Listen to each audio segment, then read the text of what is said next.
Welcome to the Agnes and Bertha Show!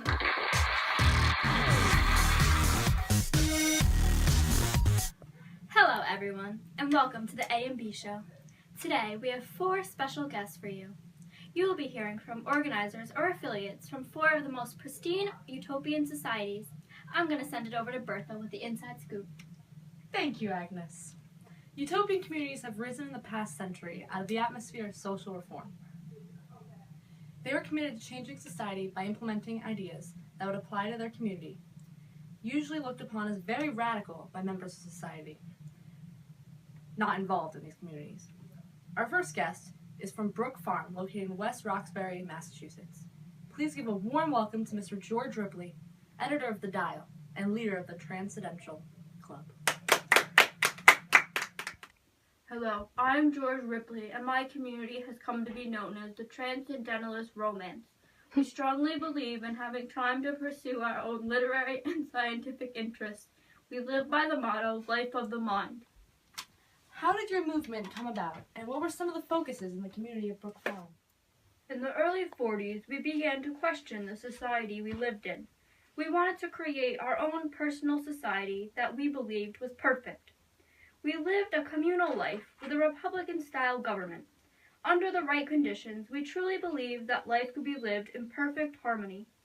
Leisure was imperative, and we allowed individual freedom. The amount of labor was equally distributed, and our community wanted to provide an escape from the competition of capitalism. We created a joint stock company, which was a huge accomplishment. All of our jobs have the same payment, no matter what age, sex, or nationality. Wow, that's interesting, that women were finding their place in the community also. Next up, we're going to sit down with John Humphrey, founder of the Oneida community in 1848. I founded the Oneida community in 1848. My philosophy is simple. Christ has always returned to earth and said, "Hey guys, you can escape sins through faith in God, communal living, and group marriage." It's easy for me to say free love, because every man was married to every woman, and every woman to every man. Are there any particular inventions that helped your community prosper? Indeed. The new steel trap was invented, the best in the country. Our manufacturing indeed included silver spoons, knives, forks. Not to brag or anything, but we are one of the most successful silverware companies known. In this small community that craves perfection. Pause. Actually, I would like to correct you. We do not crave perfection. We see man as reaching a state of perfection, or rather stillness at conversion. I have studied at the Yale Divinity School, and there was denied ordination. People refer to us as the perfectionists, and we stress gender equality. We want to protect women from the force of a man's lust. We practice the doctrine of complex marriage, so all members of society were married to each other. A very controversial topic of the Oneidas and others is the practice of male continence, or male birth control. Can you tell us why this practice was brought about? Well, to be completely blunt, when a pregnancy is unwanted, it is a waste of a man's seed. The male continence consisted of birth control, where during and after sexual intercourse, the male would not ejaculate.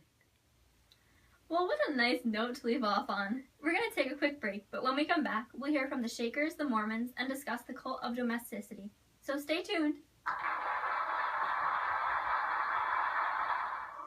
This is an advertisement encouraging you to go west.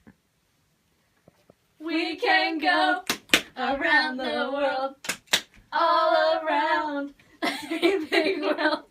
West, west, west, west, west.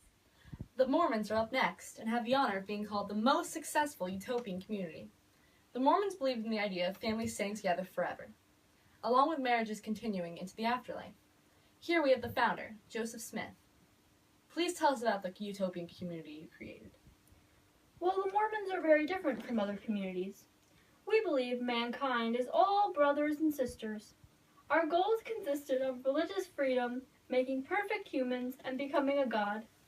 Revivalism played a huge part of Mormonism.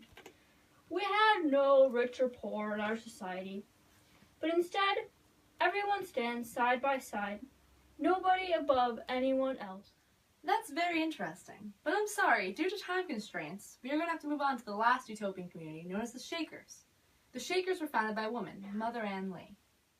I am Mother Ann Lee, founder of the Shakers. I believe a strong work ethic is extremely important. I believe God is genderless, and in order to achieve perfection in heaven, we must practice celibacy. We are known for manufacturing handicrafts, and are leaders in the medical herb business. Let's talk about the cult of domesticity, woman to woman.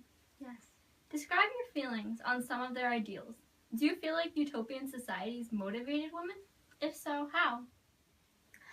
I feel very passionately and strongly that having a woman simply focus on submissiveness and domesticity will get a society as a whole nowhere. Women are an imperative part of the world. If they were not, then they would have not been put on this earth. God knows what he's doing, believe it or not. These utopian communities helped regulate moral behavior and created a certain unexplainable cooperative life that allowed people to live in harmony. As you can see, most, if not all, of these communities stress the need for equality, seeing women for the first time as being capable and productive members of society. It is only the beginning. I hope to set an example for women and feminist movements elsewhere and everywhere, and encourage them that ideals set forth in this cult of domesticity do not define them. They define themselves. If they want to achieve perfection, then gosh darn it, they can. Hallelujah. Amen. Preach it, girl. Go. Blooper! Ann Lee stuck again. Then having a woman simply focus on